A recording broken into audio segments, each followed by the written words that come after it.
You're probably wondering how I got here, covered from head to toe in slithering torsos, amidst the chaos that is Raccoon City in the Resident Evil 3 remake. It's a strange tale, but one you'll understand by the end of this video. We've got some ground to cover, so get cozy in your warm zombie pile and stay tuned.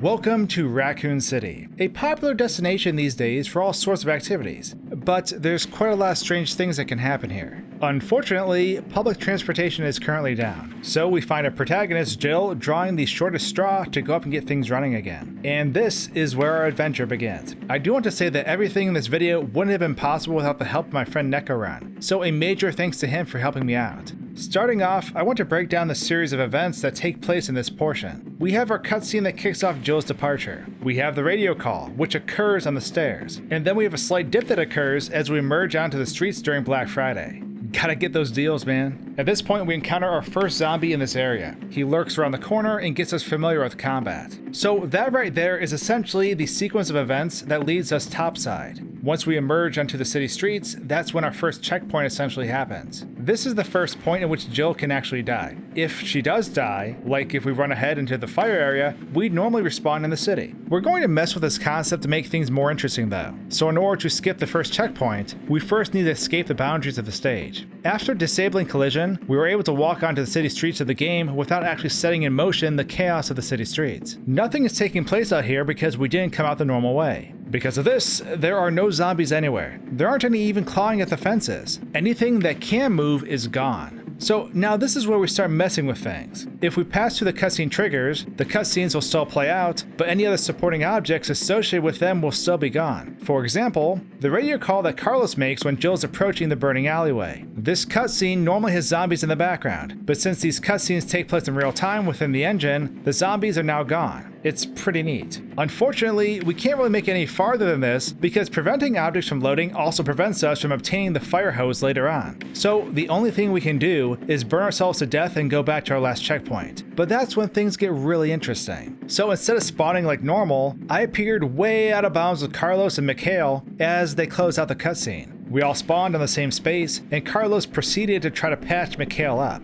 Basically, their characters were carrying out the actions they normally do as soon as a player can start walking in the game. For some reason, refreshing the game while my noclip was still active brought all the characters out into the void, perhaps to the world origin point of the level. This is just a hunch, but Raccoon City is enormous and each section tends to load in place as you travel around. I could be wrong, but I was thinking that for some reason it brought them here with me, to the world origin point. But if I could bring these two with me, what else could I bring? As soon as I moved though, everyone disappeared, and I was left with one set of handgun ammo nearby. But this sparked my curiosity. So I got back up to the top of the city streets and loaded the level normally. Zombies now fill the area, and I made my way back to the Blessed Fire to exfoliate my skin. When the smoke cleared though, I certainly wasn't alone. I had brought along a bunch of zombie friends with me. A dead police officer, the woman who was just banging on the fence, and just a standard bloke. The gang was all here, and I was being smothered by inactive zombies. I sat there and waited to see if one of them was going to attack me, but no one did.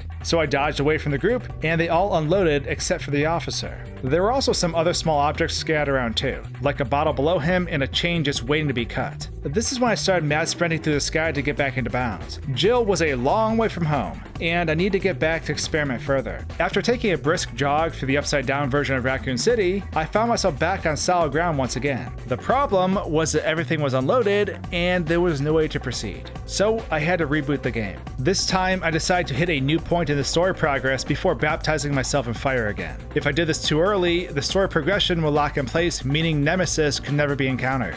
So I waited until I found Nemesis to start the chaos all over again. Fun fact, the walk-through walls magic I was using was universal, and nothing is more terrifying than having Nemesis sprint at you and chase you out of bounds. Absolutely never again. So to forget the pain of the past, I reset my memories by tossing myself into the flames again. But this time, more people came to the party than I anticipated. When I spawned, good grief, It was like me and 6 other zombies throwing a rave under Nemesis's trench coat. It was hard to actually see what was going on, and I knew if I moved at all the objects would unload like they did the previous times. But luckily my IQ was like a bajillion, so I realized our knife attacks caused Jill to move forward very, very slowly while not actually moving. So I spammed like 100 knife attacks to get away from the flash mob, and then I could get a better idea of what I was looking at. It was Nemesis standing on top of a massive pile of zombies while balancing another zombie on his head. Not sure how that one got up there, but he's got the high ground. None of these enemies knew how to respond either though. I could defeat them with a few shots and they failed to react to me being near them. Nemesis was basically stuck standing still, and he wouldn't even take damage. I tossed a grenade at these circus of freaks, and majority of them fell into the void below once it exploded.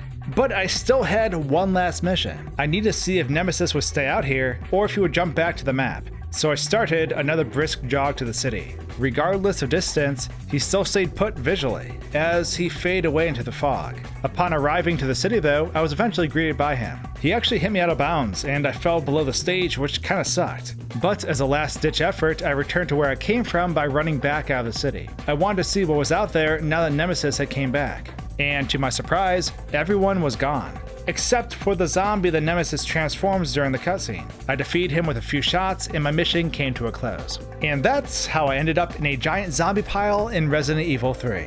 But before you leave, I highly recommend checking out this video about exploring everything out of bounds in Resident Evil 3. We only get to explore a little bit of the map in the demo, but there's tons of other neat things that can be found once you aren't restricted. NekoRun, the person who helped me make this video, just put it on his channel, and it is certainly worth checking out if you like this video. There's a lot more to see, so check out his video on screen now, and take a look at what we found out there. Thanks for watching, guys and gals, and I'll see you all again really soon on Horoscoped. Cheers.